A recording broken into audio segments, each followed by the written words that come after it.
Hello everyone and welcome to So Many Games to the Time. Live, well not really live, but on location this time.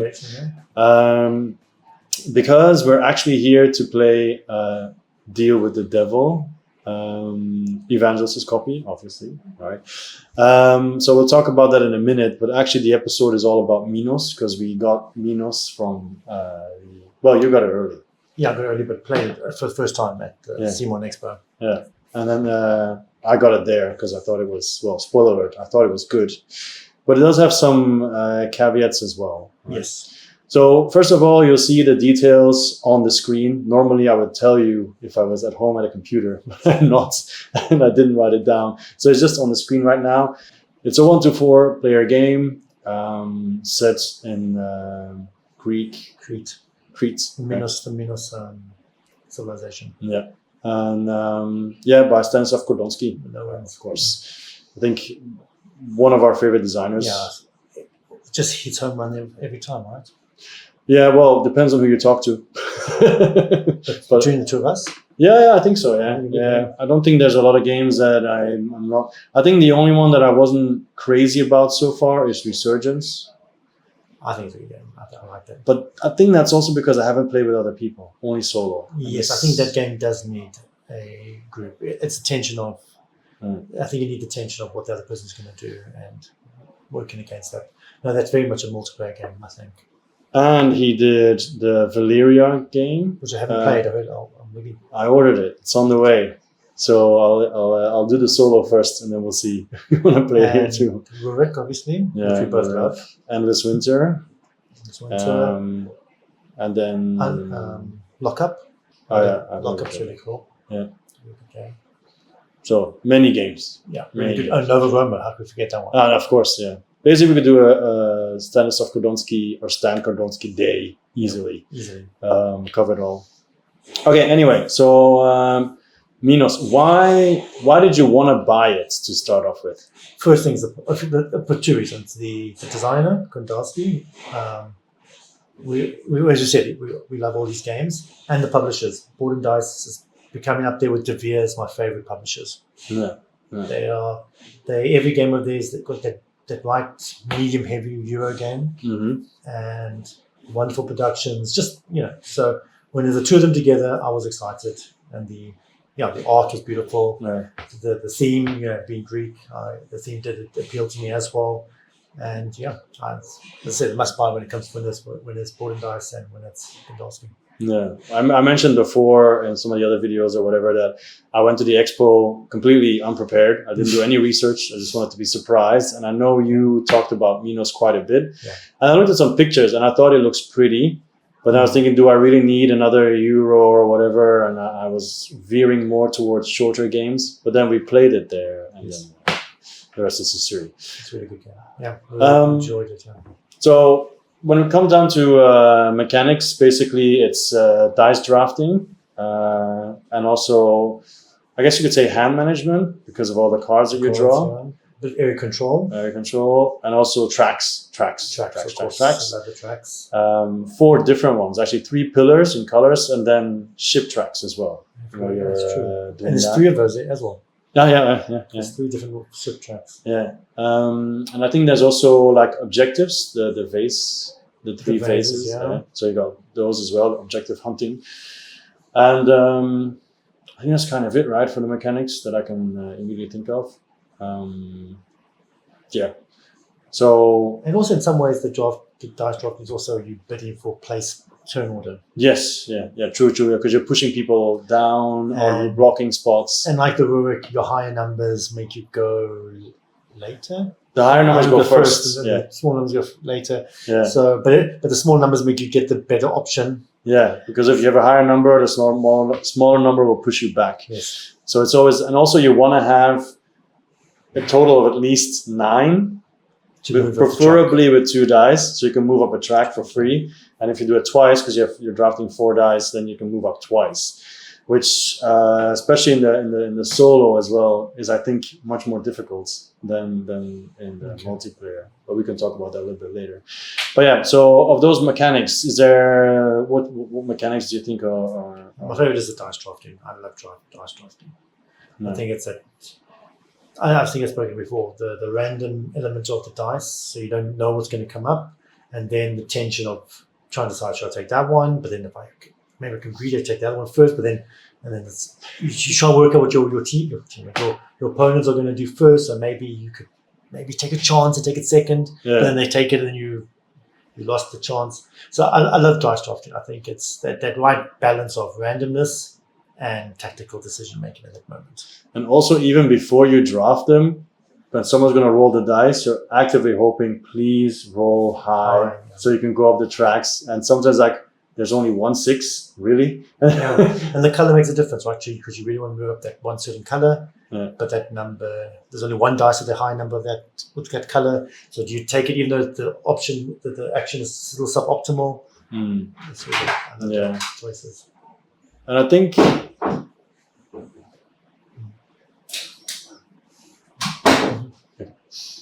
that also kind of leads us to the fact that this game is very comborific, right? Yes. There's combos everywhere. So even if you go up a track, then that might be really good because that might give you a combo that you can then link with a bunch of other stuff, and then you can just keep going. And that's the strength and the weakness of the game. I think. Yes. So why don't we just move into strengths then? What you like the dice drafting? You said you like the combos. Well, I tend to be bad at combos, but since I played the game numerous times now, I feel like I'm getting better because you see it easier, you experience it more. I didn't do bad in my first game actually, since I won. But even then, I felt like the second time I played, I really could plan out my combos. Yes. Like I do this and this and this move, and suddenly I can do that and that and that. And yes. But yeah, definitely the combos I like. I love the dice drafting as well because I think we've talked about it a lot in our top 100 in general. We both really like puzzles. Yes. So every time the dice are rolled, it's a mini puzzle. Like, what am I going to do? Where am I going to go? I think it's because both of us are more tactical and strategic. Yeah, maybe. Yeah. So that working out how do I fix this new little issue that's presented to me. I really like that. Mm-hmm. And I think Stan Kordonsky also said that he feels this is his prettiest game that he's ever made. And I tend to agree. It's very vibrant. It's very colorful, very pretty in general. Although I think Endless Winter isn't exactly ugly. No, I think I would say maybe even better this one. Yeah, maybe he just likes the theme better. Yeah. But yeah. So in general, I think we can say it's a pretty game. It's another positive thing for people who think it's important. And very clean. It doesn't seem very busy. You know what's going on. Yeah. Yeah, I think the iconography is very straightforward. So it didn't take me long to understand everything. I do think I've read people found it a problem that the game has 3 ways of scoring. But I can come back to that actually later on, but I'll do it now anyway, whatever. You have the 3 bulls for scoring, and they're not super different in coloring. You've got like gold, you've got like gray, and then I think like white or whatever. And then one is immediate scoring, one is at the end of the double round scoring, and then one is at the end of the game scoring. And some people found that a bit too, I wouldn't say confusing, but not noticeable enough. But I think that was... small things like that. And also like, it's difficult sometimes to remember what is end of round scoring, what is end of game scoring. Exactly. Your board, but what do you think about the whole income system? Because after every round you get income, right? So but you went that the track at the top. Yeah, the track on the top, but also that you get income from different spaces and everything. Yeah, that's quite common in many games. It's one of the mechanics where when you lift things off your board, you open up an income or benefits. You see that a lot in Fista's games, or Barcelona had the same thing. So it's quite common. I actually do like that because it rewards you for upgrading, and then also helps guide you to choose a certain path.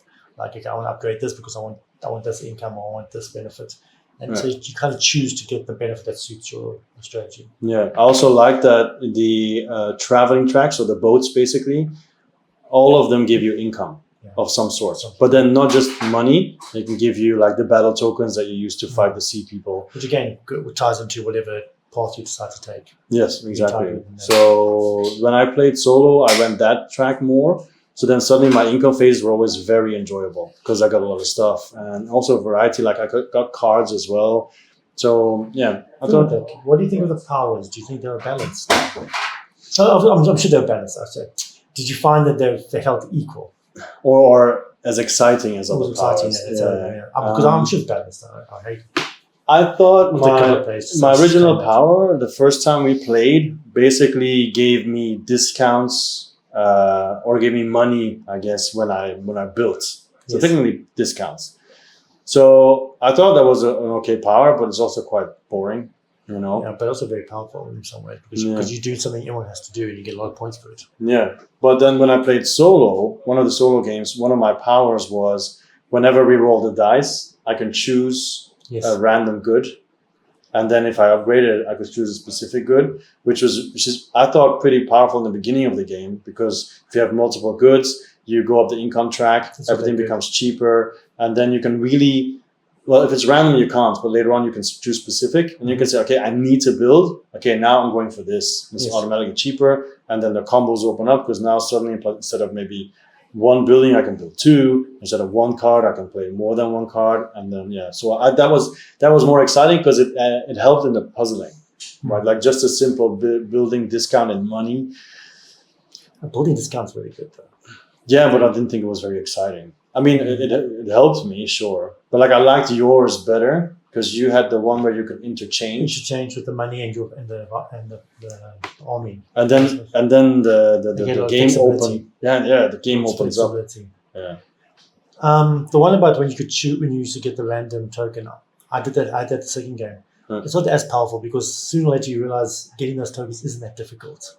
Yeah. So when I was playing against two very strong players, but at the end they all had it anyway. Yeah, true. It took them not much longer to get it than I did. Yeah, and then you use it every time you roll, which is actually only 4 times in the game. Yeah. So you need to upgrade it the first round, otherwise it's pointless. Yeah. So I think there was also one of the. Well, we can get back to that later as well. The other powers I didn't really use. The one about the dice, so you can use this. I think that's really good. Yeah, when you don't need 9 to go up the tracks. I thought that was so good because I think we both kind of felt like it was maybe a bit overpowered because the fact is you can take lower dice, which will ensure you the most powerful action, basically, and also go up the track. Maybe it's not the power, maybe it's the easiest to use. Yeah, but I mean, it's easier to get. Basically, you get your cake and eat it too. Yeah, you get both of them. Because you get the lower powers too. Yeah, the lower dice. I think we're just mixing pros and cons together now, but that doesn't really matter. No, because also the powers are exciting. I like the fact that you get these powers. I like the fact that you can upgrade them, make them better, and then I thought that was good too. Yeah, so I think that's also the thing. Like with some powers, is it worth it to upgrade completely to the top? Because power. I think it depends on power. And also, you look at the tracks. Because I'm just saying that, like playing devil's advocate, because I've read people as well, like I don't feel like it's necessary to go up the tracks as much, to go up the power as much. But even if you don't go up the power, you still want to go up the tracks because of the other benefits. Yes. In that case, that track has the building as well, building for free. So you might as well move up. Which once again, someone said, I don't think it's very exciting, but it can be super important. For example, if you build a farm, then you can get a ton of points suddenly with that extra farm. Or when you build a tower, so suddenly your dominance gets boosted. Yes. So I think all of those, once again, it depends on your experience of the game as well. I think it's, So I'm thinking of what else I liked in general. I actually like the friendly... the battle system. Yeah, Well, the area control. Area control, the friendly type. As in, nobody dies. Yeah, you don't eliminate each other's units. Yeah, you don't fight. Yeah, which I guess could be a negative for some people. But so basically, and everybody has a limit of 10 guys, right? So I guess at one point there's kind of like a natural standstill, almost. Or you want to be last player so you can quickly move them around. Yes, that's another thing with the game. Last players playing last is incredibly important. For that, yeah. Well, that's where most of the points are in the game. Yeah, well... It also depends. Like if you go for the objectives, you do not want to be last because other people can get them first, and those can also be like 30 points. Most objectives are gone by the first. By the end of the game, then the last turn, the very last turn, last is incredibly important. I think it depends on who how that person is doing on their last player. Like if it's tied between two people, then it can be a game changer. Oh, it's game changer because you can then overdo it. You can overtake whatever. You can basically control the map state. Okay, but then I'm playing Advocate of the Devil again. But then since they are last, they're also last to place their dice. So you can try to basically block them from what they need to do. Sure. Even though it could still be on their cards, but it can be made more difficult. So especially if let's say you play with 4 players, that means 3 players are going to place their dice. That means you can block the whole area control before that person can even place a die. For example, because there's only 3 spots and 4 players. And plus the wild. And the wild, yeah. But then it's only 2 movements, so it's not crazy. But still, it can. But then again, one move can actually. It depends on the powers you have, also. Yeah. Don't forget the combos. Yeah, but I do agree. It's much easier to be last because then you can just survey the whole situation and change that. No one can do anything. Yeah. But I think that's just the nature of the game as well. Yeah, of course. So, do you think? I think one of the things that we talked about is that maybe, well, actually, quite certainly, the game, just like Endless Winter, is actually one round too long. Or at least the puzzle resolves up very quickly.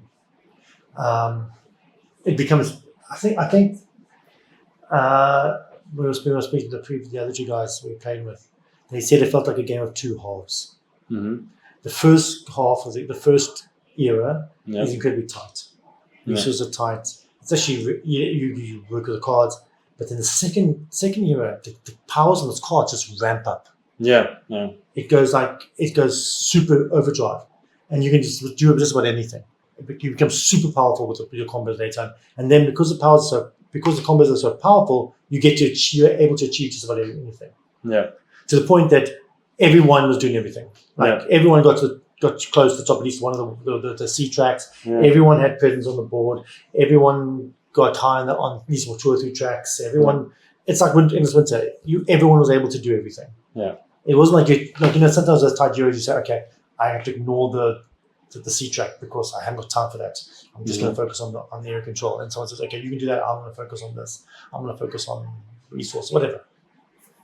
In the end, because those combos become so powerful, just about you can do everything. Yeah, I think then the important lies in what you do first and then try to milk it as long as you can. Like, for example, the area control and so on. But yeah, I do agree. Because you can do so much, that last round is also very long. Yeah. Because it just combos after combo. Yeah, exactly. I get this, I get this resource for doing that, I get that, I get this. Everything changes. Yeah. And you just become too powerful. Mm-hmm. And the game goes from being very tight in the beginning to super, super easy. Not super easy, but like super expansive. Yeah. It's more like I have this whole hoard of treasure. Yeah. I can buy everything, but in what order am I going to do it? Because, I mean, you can't do 100% everything, but just about everything. So it's more like, for example, the C track, okay, which of these 3 am I going to complete? Yeah. And which one? Like, for example, when I was playing solo, in the last round, I was really looking through all the bonuses there and thinking like, okay, which ones can I get? Because I could get 2 of them, and which ones will then allow me to do even more combos and get like an extra in. Yes. So I think in the last round, I went from maybe 1 spot of a boat suddenly going to 3 or 4 on 2 tracks. So it was just like bang, bang, bang, bang, bang, like you said, and all the buildings were on the. And you said, that's it. Everyone built all their buildings. Yeah. Everyone had.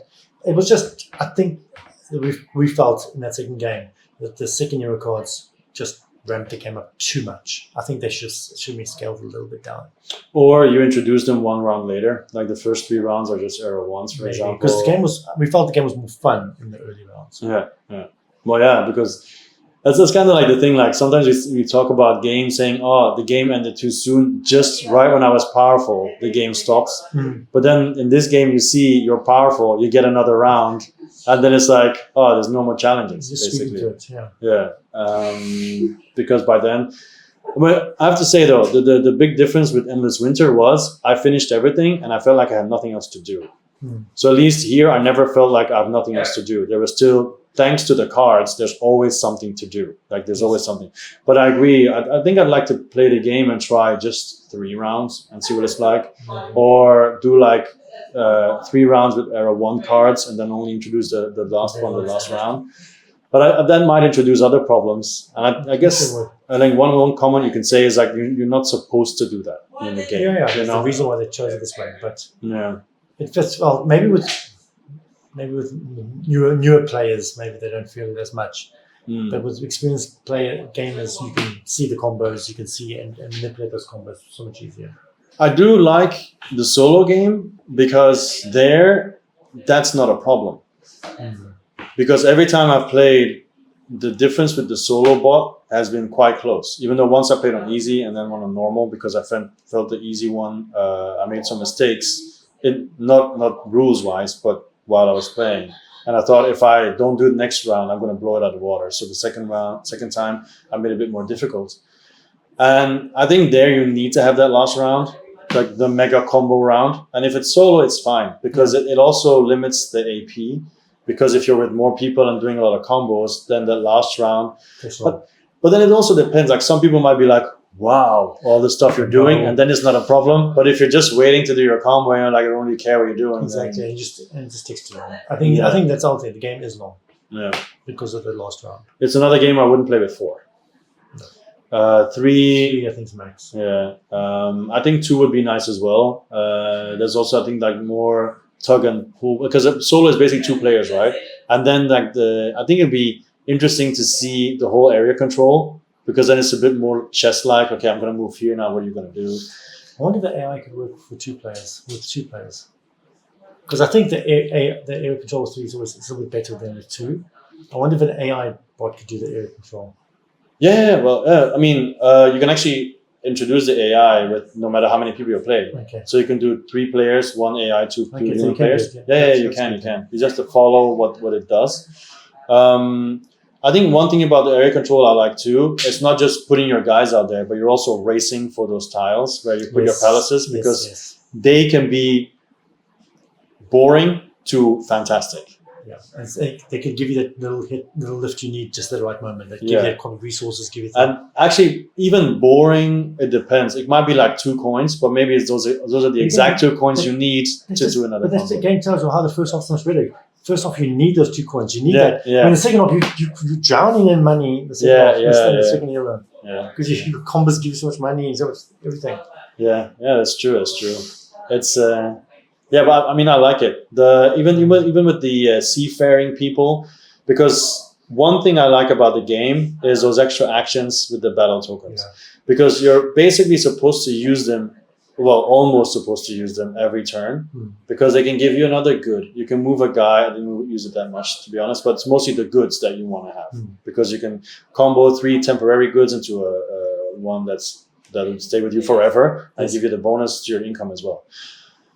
But I think what I like most about it is the fact that you have to, in the middle of the game, you really have to think, am I going to keep getting these goods or I'm going to start saving up and getting those C people because there's C people on the board, and then if you defeat them, you also get points. And even if you lose your man, you lose your guy. You lose a guy, but also there are cards that give you bonuses depending on how many people you've taken over that way. So that can also be a benefit to you. And then you've got the golden ones underneath the silver ones that are more powerful and that can be attacked at the end of the round if you're there. And I guess maybe I think that was a little bit weird. Like basically the game is telling you don't need to spend an action to take these guys out, but you don't need to spend an action to take those guys out. No, I think it's just an extra action as well, if I'm not mistaken. Yes, but what happens? You can leave it for the last round when you get income. When you use your income, you can use it there. Oh, okay, yeah. I guess that also stops the last player from scooping it all up. Maybe. Well, actually no, because if the last player's got the majority there, he gets to take that action ahead of you. Like that. Yeah, true. Because it's area control. So if he comes in and gets area control at the last minute, he takes it from you as well. Yeah, but in my solo games, those are also always all gone. All of them are gone because the solo opponent takes them very easily. Because I think you could call it a cheater, because it just says the solo opponent is there, he takes it. Yeah. Because they don't have resources or whatever. Yeah. So when you play solo, it's like that. For example, if a solo opponent plays its die on a spot where there's a track bonus, they don't take the track bonus, just get 5 points. So, but if you continuously take the best action, they continuously get 5 points. And then suddenly they can be quite far. But then, of course, if you know this, then you stop them from doing that. Exactly. Because I know there's other people that said online as well, like, oh, the bot is unfair because after the first round they're already half around the board. That's only if you don't pay attention. But the same way with the human play, you'd also take the middle action to stop them from getting the Yeah. track action. Yeah, exactly. You have to anticipate. If you ignore someone, then they're going to run away with The it. track action is quite powerful Yeah. if you use it done properly. Yeah. So I think, yeah. I think I like the game. I really enjoy it. I'm glad I have it. I'm going to keep it. Mhm. I backed the new Kickstarter with did you see this Kickstarter where they've got extra things for it, like promos? Oh, really? No, I have no The idea. folded space things, some metal coins, so a few extra things. They got it so I backed that for Minos. Oh, okay. I have to check. No idea, actually. Yeah. The publisher told me about it, that they were going to do it. And the Kickstarter, which they were going to Yeah. put all their promos and stuff on. I must have missed that. But yeah, I think that would be nice, like the coins as well. And Metal coins, yeah. I mean, it's definitely upgradable for sure. Yeah, and the folded space is nice. I think they make the best inserts. Yeah, because at the Nice moment the box is just all a bunch of loose bags, right? Yeah. So it's not that. But that's always like that for me because I always throw plastic inserts away. Yeah, I remember with Oh, Fractal. Yeah. Anyway, that's an inside joke. But I think in general with Minos, I really enjoyed it. I'll definitely upgrade it as well. Like you said, it'll definitely stay in my collection. It'll definitely be in my top 100 next year. I'm looking forward to some expansions. Yeah. I actually want to play Nova Roma again just to see which one of the two I like better. Because at this point, I think Nova Roma still for me, might edge it out. Still be Nova Roma. Also because you have to make choices there. You can't complete it. And this one you can. But then maybe like with Endless Winter, they'll come up with some kind of solution. Variant, yeah. Yeah, like Have you tried the variant for? only the solo one to make the solo more difficult. Did it work? It was a bit more challenging, yeah. But by then I felt like I already had enough solo games under my belts with Endless Winter. But yeah, with Minos for the expansions, I think so, yeah. Like, Cool. but that's one good thing actually that I forgot to mention is the randomness in setup. The variability.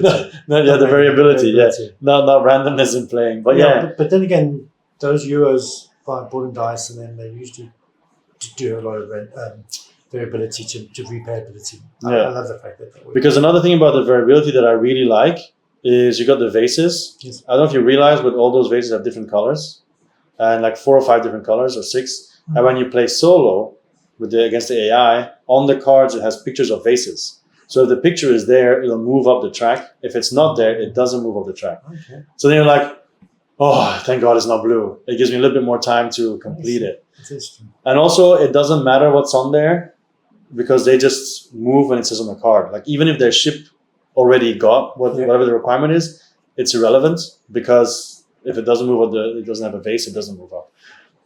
But yeah, I think there's just so many. So it's just a deck for solo. Yeah, just a deck. Yeah, That's my favorite type of just solo. flip, and follow the rules. That is by far the best solo. Just Because flip a card. that is what I love about these dice drafting games is you place your die and then you just hope that the computer, like with other people, you can kind of guess where they're going. And I think most people love that you can guess and then anticipate. With the AI, you do not. And I actually like that better because it makes my choices more agonizing. Yeah. Like I really need this, but is he going to block me or not? Yeah. And so on. Okay, I hope Haiti doesn't block me. Boom. Bang, he blocked me. That happens regularly in the solo playthrough that you can check, by the way.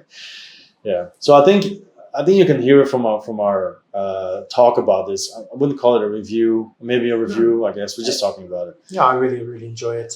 It's not up there. It's not as good as the T series games, like Teotihuacan and Teotihuacan for me. Mm-hmm. But it'll also be in my top 100 next year. Yeah, for sure. Like I said, I'm looking forward to the future. Yeah. I also really like it. My grade for we don't do that. Okay, so that's basically Minos by Stan Kordonsky.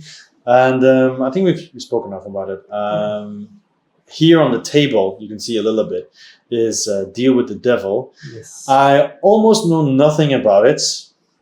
So I'm going to give it up to you. We're going to play this now Yes. with 4 people. This is the first time I've ever played it. Yeah. It's because the game needs exactly 4.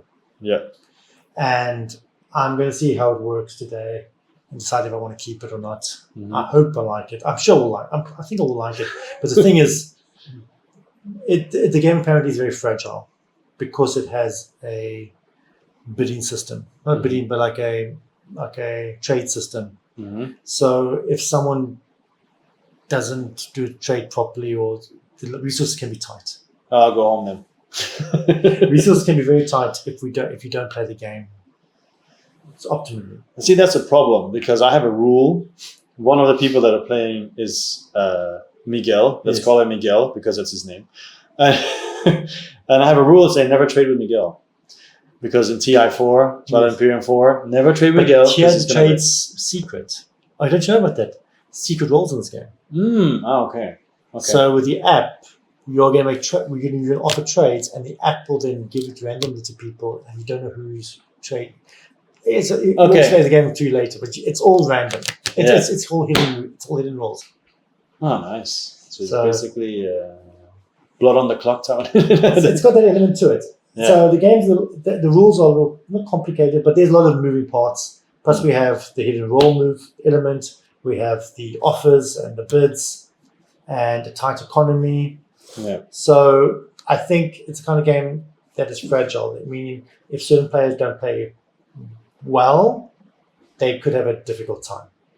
I They'll think blame the game for that. But it's kind of one of those games that obviously with repeated plays, you get better at it and you start understanding the mechanics better. But how many times do we get to have this from multiple plays?